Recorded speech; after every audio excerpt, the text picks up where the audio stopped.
যে আমাদের সেনাপতির নাম নওশাদ সিদ্দিকী আজকে ভাঙড়ের এই পরিবর্তনের বুকের ওপর 5 টাকার কলম পুঁতে আনিসের আওয়াজ এই বাংলার প্রত্যেকটা কলেজে কলেজে পৌঁছে দেওয়ার লড়াই শুরু হয়েছে।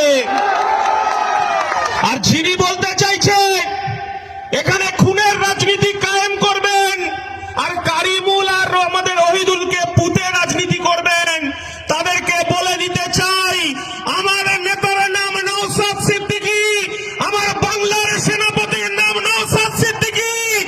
আমার 5 টাকার কলম পুঁতে স্টুডেন্ট ফ্রন্টের যাত্রা শুরু করলাম।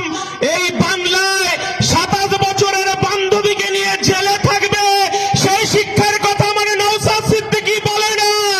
আমার নওশাদ সিদ্দিকী বলে এই বাংলায় 5 টাকার কলম দিয়ে বাংলাকে জয় করতে হবে, এই ভারতবর্ষকে পথ দেখাতে হবে।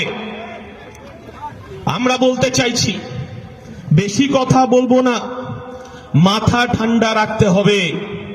যার এক কান কাটা রাস্তার বাঁদিক দিয়ে যায় আর যার দুকান কাটা রাস্তার মাঝখান দিয়ে যায়।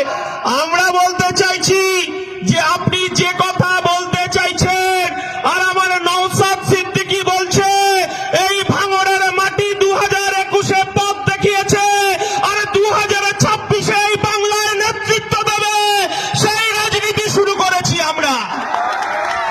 আমরা বলতে চাইছি এই ভাঙড়ের মানুষ একটু শান্তিতে ঘুমাতে চায়। এই বাংলার মানুষ এই ভাঙড়ে একটা কলকারখানা করতে চায়। আপনি প্রশ্ন তুলছেন আপনার মাননীয় মুখ্যমন্ত্রী মমতা বন্দ্যোপাধ্যায় হিজাব পরে ইনশাআল্লাহ সুবহানাল্লাহ করছে আর হিটকো আমার পাশের মসজিদে জমি বিক্রি করছে আর আমার নওশাদ সিদ্দিকী বুক চিতিয়ে লড়াই করবে, সেই রাজনীতি আমরা করতে চাইছি।